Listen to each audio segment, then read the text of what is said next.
亲爱的朋友们，欢迎来到微光夜读。3年前，我和陈雨欣步入婚姻的殿堂。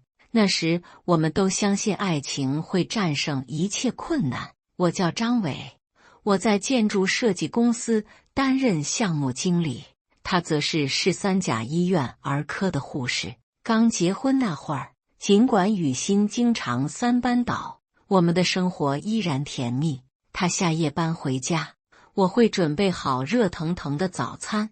我加班到深夜，他会发信息提醒我别忘了吃宵夜。即使工作再忙，我们也会抽空约会，看场电影，或者在家里依偎着看剧聊天。记得有一次，我俩一起去看音乐剧《悲惨世界》，散场后雨欣兴奋地一路哼唱，拉着我的手在夜色中漫步到天亮。回家路上，他靠在我肩头说：“和你在一起，我觉得生活再累也值得。”那时候，我们的亲密几乎是不需要计划的，一个眼神足以点燃彼此的渴望。雨欣会突然从背后抱住正在刷牙的我，或者在我专注打游戏时悄悄坐到我腿上。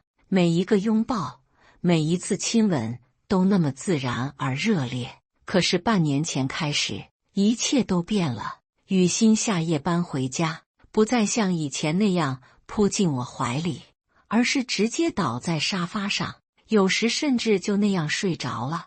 我尝试靠近她，轻轻抚摸她的脸颊，她却像被惊醒的猫一样瑟缩，然后疲惫地说：“我太累了，张伟，让我休息一会儿。”起初，我以为他只是工作压力太大，儿科的工作本就忙碌，加上新冠疫情后期各种呼吸道疾病高发，医院里的孩子比往常多了许多。我告诉自己要体谅他，但日子一天天过去，我们之间的距离却越来越远。某个周末，我特意做了他喜欢的糖醋排骨，想给他一个惊喜。他回家看到满桌菜肴，确实露出了久违的笑容。但当晚我想拥抱他时，他却轻轻推开我：“今天不行，明天还要早起。”第2天、第3天、第4天，每一天都有不同的理由，但结果都一样，拒绝。半年来，我们没有一次亲密接触。雨欣甚至开始在沙发上过夜，说是怕打扰我休息。我们的对话越来越少，即使同处一室，也像是生活在2个世界里。终于有一天，我忍不住问他，是不是我做错了什么？为什么最近总是躲着我？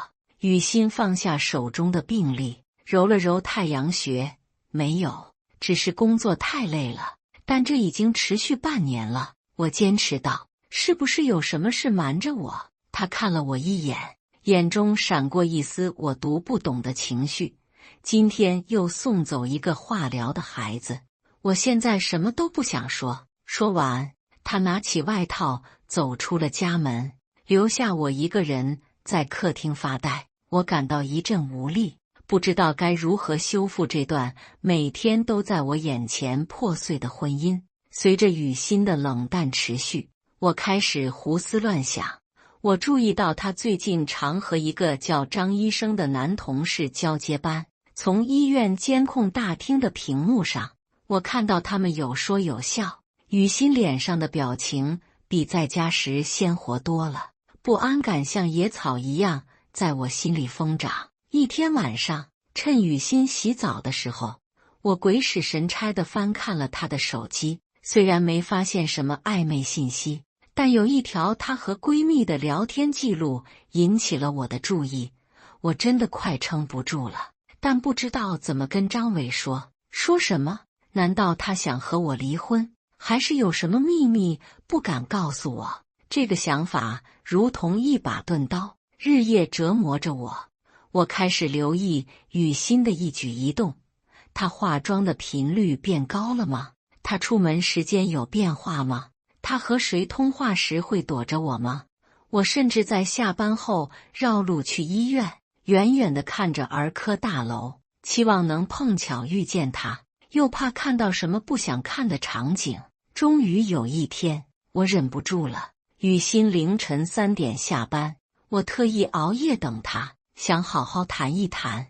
他推门进来，看到客厅的灯亮着，明显愣了一下。还没睡？他问，声音里带着疲惫。等你回来。我直接切入主题。雨欣，我们需要谈谈。现在吗？他叹了口气。我刚下班，能不能明天再说？不能，我坚持道。我们已经拖了太久。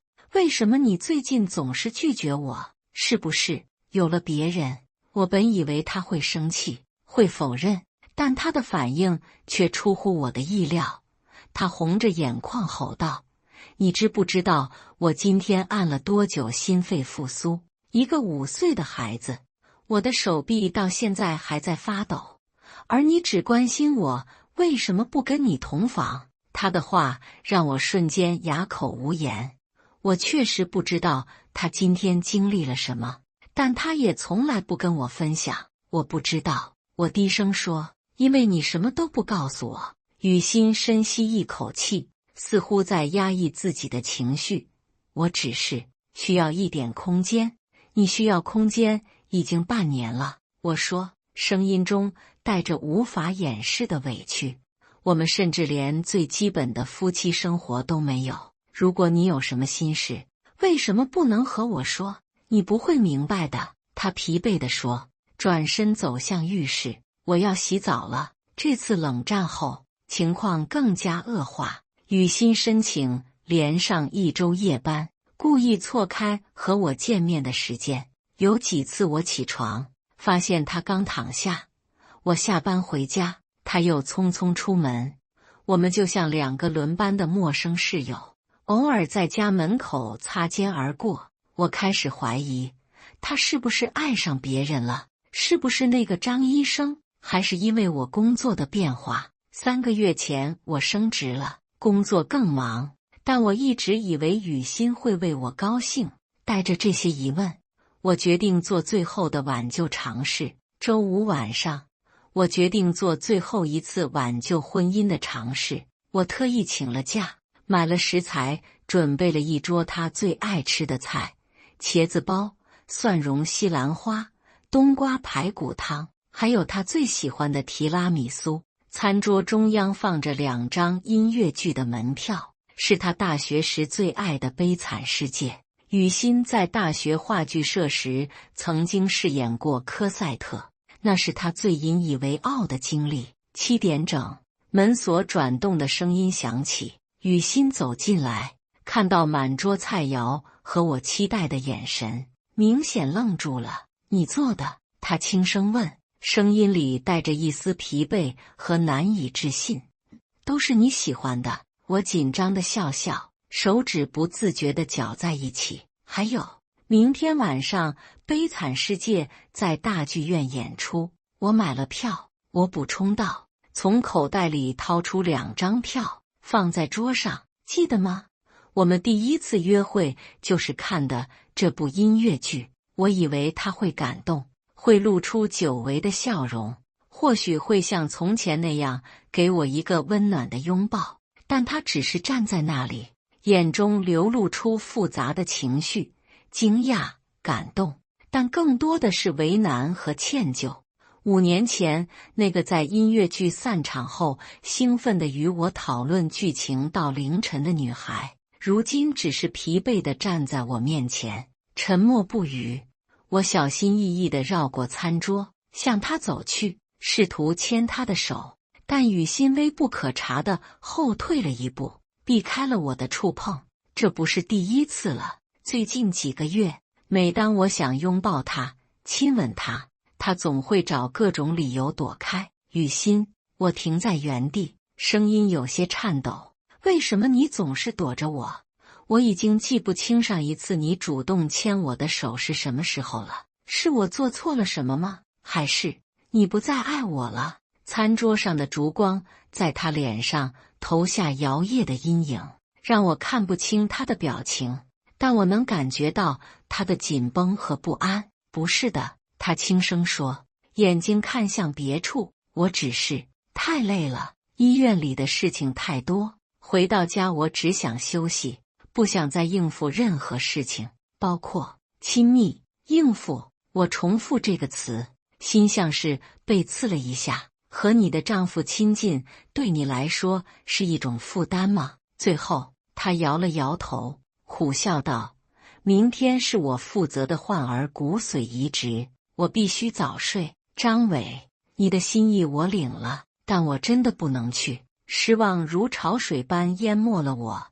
工作比婚姻还重要吗？雨欣，我们到底怎么了？他沉默良久，最后轻声说道：也许我们该分开一段时间。这句话击碎了我最后的希望。第二天，雨欣收拾了一些必需品，直接住进了医院值班室。我们的婚姻似乎走到了尽头。周日下午，我站在岳母家门前，犹豫了很久才按响门铃。赵雅芝，也就是我的岳母，一直很疼爱我，把我当亲生儿子看待。她是位退休的中学老师，待人和蔼可亲，但也有教师特有的严厉。门开了，岳母看到我，先是惊讶，继而露出慈爱的笑容。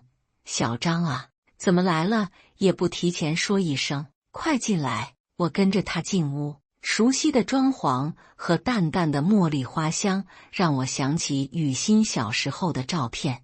她从小就在这个充满爱的家庭长大，性格温柔又坚强。妈，雨欣没跟您联系吗？我坐在沙发上，接过她递来的茶。岳母摇摇头，这孩子忙起来就什么都忘了，一周才打个电话。怎么，你们吵架了？面对岳母关切的眼神，我一时不知如何开口。最终，我还是决定坦白。妈，雨欣最近半年对我很冷淡，我们已经分居了。分居？岳母明显吃惊，这么严重？到底怎么回事？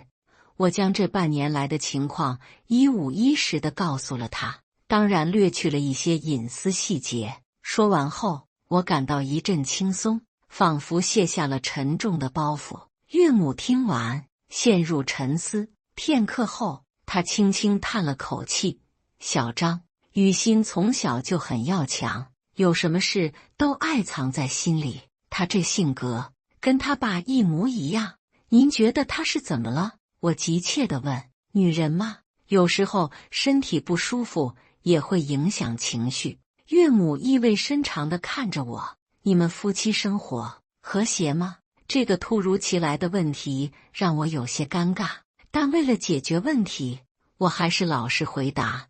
之前都很好，但半年前开始他就一直拒绝。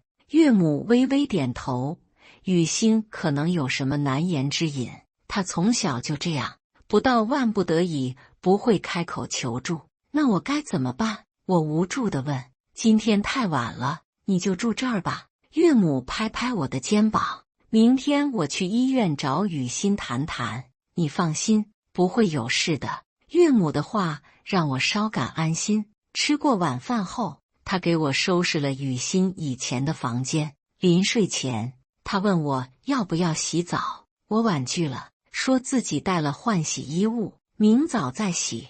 躺在雨欣曾经的床上，我辗转难眠。房间里还留着她的味道，墙上贴着她大学时的照片，书架上摆满了她喜欢的书籍。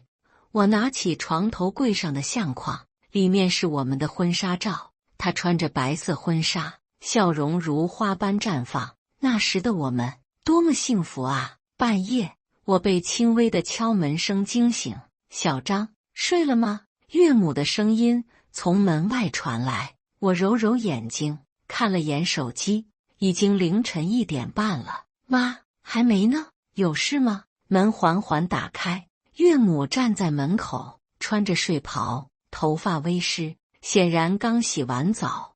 我看你房间灯还亮着，想跟你聊聊。她走进来，坐在床边，身上散发着淡淡的沐浴露香气。我有些局促地坐起身，拉了拉被子。雨欣最近半年的变化确实有原因，他缓缓开口，但这个原因很复杂。是什么？我急切地问。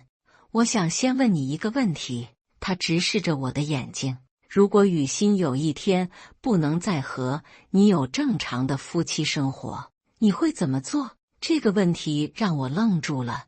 什么意思？他是不是生病了？先回答我的问题。他坚持道。你会怎么选择？离开他，还是留下？当然是留下。我不假思索地回答。我爱的是雨欣这个人，不仅仅是那方面，虽然那也很重要，但如果必须选择，我会选择他。岳母点点头，似乎在评估我的诚意。那如果有人能满足你这方面的需求，同时又不影响你们的婚姻，你会考虑吗？我瞪大眼睛，不敢相信自己的耳朵。妈，您这是什么意思？我只是假设。他轻声说，同时伸手握住了我的手。他的手有些凉，指尖微微颤抖，但握得很紧。我的心跳如擂鼓，血液涌上脸颊，喉咙发紧的几乎说不出话。这是什么意思？岳母看着我惊慌的表情，突然松开了手，脸上浮现出一抹复杂的笑意。你通过测试了，张伟。测试？我愣住了，不明白他的用意。是的，测试。岳母站起身，拉开了与我的距离。我必须确定你是否真的爱雨欣，而不仅仅是为了满足生理需求。我深吸一口气，努力平复自己紊乱的心跳。妈，这种测试太过分了。我从未想过背叛雨欣，哪怕是和您。我知道，但我必须亲眼确认。岳母的表情变得严肃，因为接下来我要告诉你的是，你必须有足够的爱和担当才能接受。他走到窗前，拉开一点窗帘，月光洒在他的侧脸上，勾勒出一道忧愁的轮廓。雨欣半年前被确诊为子宫内膜异位症，他轻声说，医生说他的病情相当严重，每次亲密接触都会引起剧烈疼痛。这个消息如同一记重锤击中我的胸口，我几乎喘不过气来。什么？为什么他不告诉我？羞耻和恐惧。岳母转过身，还有对你的爱，他不想让你为难，也不想让你失望。他告诉我，每次你靠近他，他都会感到恐惧，不是因为不爱你，而是害怕那种痛苦。这么痛苦的事情，他竟然一个人承担。我的声音因为激动而颤抖。天啊，我还一直在抱怨他拒绝我。你不知道。岳母叹了口气，雨欣从小就这样，遇到困难总是自己扛。记得她12岁时摔断了腿，硬是忍着痛走回家，就为了不让我担心。我坐在床边，感到前所未有的无力。她的病严重吗？能治好吗？目前的治疗方案是荷尔蒙药物控制，但医生说可能需要手术，而且岳母顿了顿，似乎在斟酌用词，可能会影响生育。我抬起头，看着岳母担忧的眼神，这就是她最害怕的，对吗？她担心我会因为不能生育而离开她。岳母点点头，她知道你一直希望有个孩子。半年前，她在一次例行体检中被确诊，回家后看到你和邻居家小孩玩得那么开心，她就崩溃了。天啊！我捂住脸，回想起那天的情景。那天我确实在小区遇到了新搬来的邻居，他们有个5岁的小女孩，活泼可爱。我蹲下来和她玩了好一会儿，还跟雨欣说希望我们也能有这样的孩子。那天晚上，雨欣第一次拒绝了我的亲近，所以这半年来，她一直在接受治疗。我问，是的，每周1次，有时是药物，有时是理疗。他请了医院的同事帮忙，不想让你知道。岳母走过来，坐在我身边，他告诉我，那个叫张医生的同事是妇产科专家，一直在帮他寻找最佳治疗方案。原来如此，我一直怀疑的那个张医生，竟然是在帮助雨欣。我简直不敢面对自己的猜忌和愚蠢。妈，我必须去找他，告诉他我不在乎这些，我只想和他在一起。我站起身，决心现在就出发。别急，岳母拦住我，现在已经很晚了，而且他明天有台重要手术，等明天他下班后再去。今晚你好好想想该怎么和他沟通。雨欣现在的心理状态很脆弱，需要你的理解和支持，而不是冲动的表白。我知道岳母说的对，只好强迫自己冷静下来。还有一件事，岳母犹豫了一下，其实我刚才的测试方式确实不太恰当，只是我必须确定你是真的爱雨欣，而不仅仅是为了那方面的事情。我点点头，虽然心里还是有些不舒服，但理解了他的用意。我明白，妈，您放心，无论发生什么，我都不会离开雨欣。岳母满意的笑了笑，起身准备离开。好好休息吧，明天是重要的一天。他离开后，我躺在床上，长久无法入睡，脑海中不断回放着雨欣这半年来的种种表现，她的疲惫，她的退缩，她眼中的痛苦，而我居然一直没有发现，甚至还怀疑她出轨。我究竟是多么自私和盲目。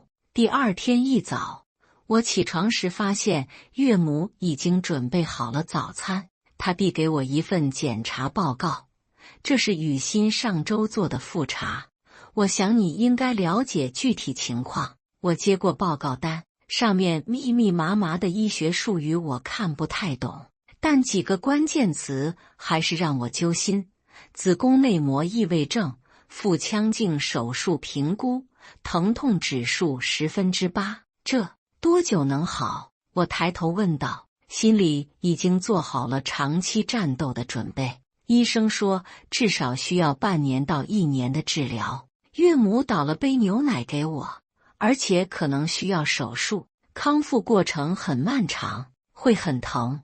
雨欣一个人扛着，已经快到极限了，她不会再一个人了。我坚定地说，我会一直陪着她。吃过早饭，我准备回家整理一下，然后去医院找雨欣。岳母送我到门口，突然接到一个电话，她的表情从惊讶到凝重，挂断后立刻转向我，是医院打来的，雨欣晕倒了。我的心一下子提到了嗓子眼。现在怎么样？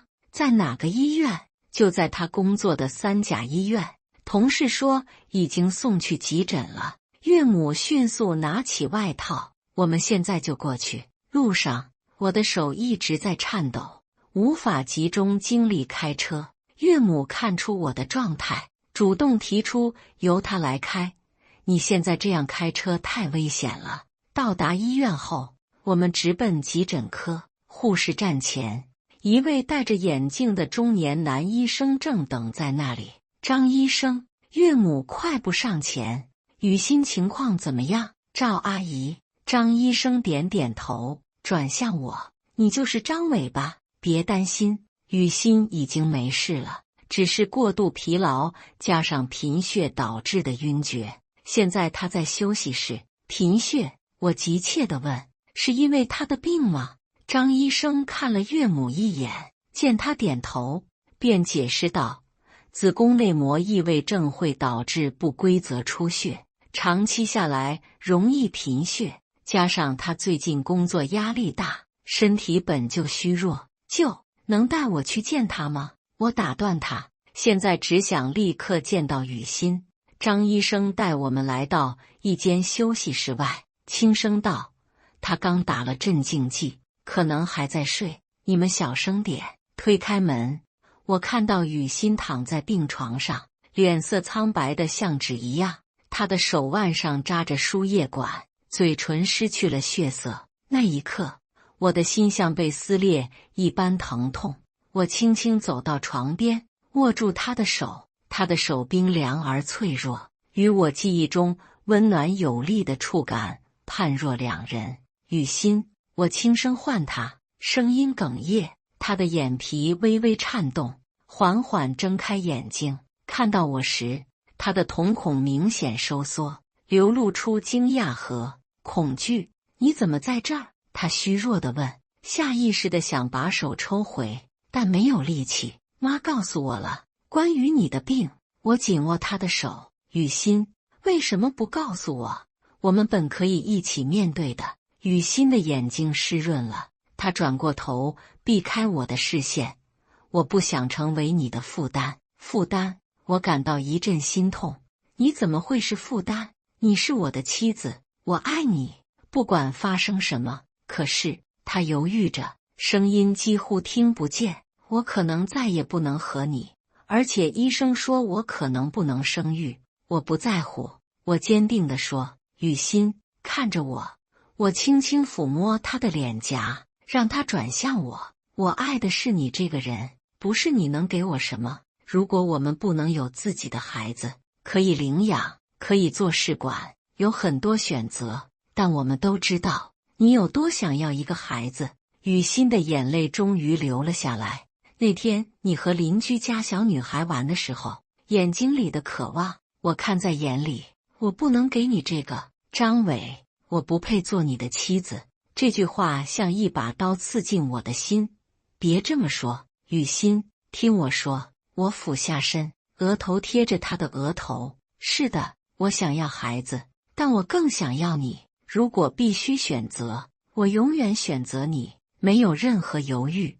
雨欣终于忍不住哭出声来，我把她轻轻拥入怀中，感受着她瘦弱的身体在我臂弯中颤抖。对不起，她在我耳边低语。这半年来，我一直在推开你，我以为你会更好过一些。你推得越远，我就越痛苦。我轻声说，因为我不知道自己做错了什么，不知道怎么挽回你的心。现在我明白了，我们之间的问题不是爱不够，而是沟通不足。这时，张医生和岳母轻轻走了进来。张医生看了看监护仪，点点头。雨欣，你的指标稳定多了，不过接下来2周你必须休息，不能再连轴转了。可是我的病人，雨欣下意识地反对。我已经和科主任沟通过了，会有人顶替你的。张医生严肃地说，你必须先照顾好自己，才能照顾好病人。岳母走到床边，拍拍雨欣的手。妈妈已经和张伟说了你的情况，孩子，有什么事情应该和家人一起面对，不是自己扛着。雨欣看看我，又看看岳母，眼中的泪水再次涌出。我害怕你们会为我担心，害怕张伟会觉得我不完整。傻孩子，岳母心疼地说，生病不是你的错，谁都可能遇到这种事。而且，我紧握雨欣的手，在我眼里，你永远是完美的。你的坚强，你的善良，你的专业，这些才是构成你的本质，而不是你的身体状况。雨欣终于露出了一丝微笑，虽然虚弱，但是真诚。谢谢你们，谢谢你，张伟。张医生咳嗽一声，打断了这温情的时刻。雨欣现在需要休息。张伟，如果你想的话，可以留下陪床。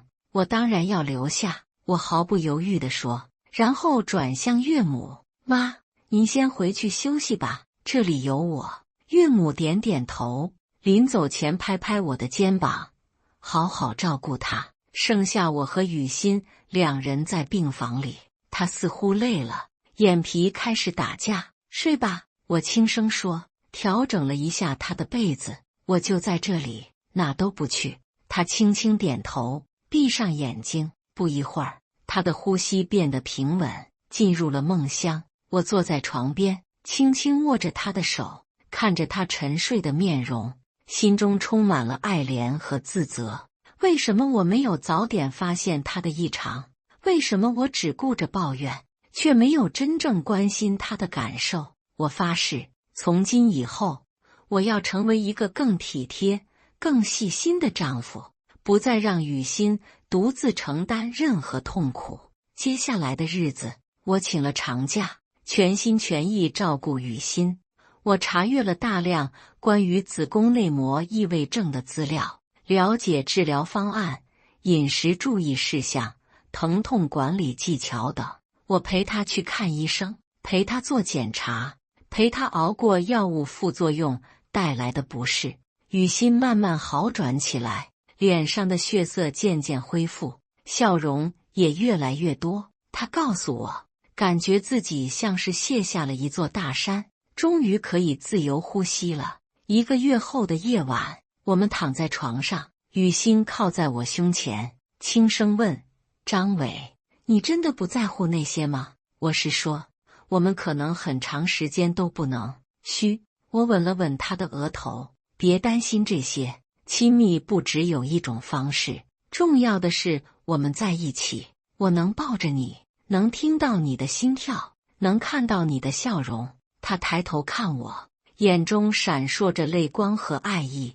谢谢你没有放弃我，永远不会。我轻声承诺，我们会一起度过这段难关，一起变老，一起看遍这个世界的美景。雨欣微笑着，靠得更近了些。我爱你，张伟，原谅我曾经的逃避和隐瞒。我也爱你，我回应道，而且我保证，无论未来发生什么，我们都一起面对，不再有秘密，不再独自承担。窗外，月光如水，洒在我们相拥的身影上。我知道，前方的路还很长，雨欣的治疗可能会持续很久，我们可能还要面对更多的挑战。但此刻，拥抱着彼此，我们都明白，只要有爱相伴，没有什么困难是无法战胜的。那晚，我们没有亲密接触，只是简单的拥抱着入睡，但这却是我们婚后感到最亲近、最满足的一晚，因为我们终于打破了隔阂，卸下了心防，真正敞开心扉去爱，去接纳对方的全部。对于爱情而言，最重要的不是生理上的契合，而是灵魂的相通。在经历了这场危机后，我和雨欣的婚姻不但没有走到尽头，反而迎来了新的开始，一段更加深沉、更加坚韧的爱情旅程。感谢大家的观看，本期故事精彩吗？欢迎大家在下方评论区吐槽。如果你喜欢这类故事，记得点击订阅微光夜读，并分享给更多的人，这会对我帮助很大。再次感谢大家的观看。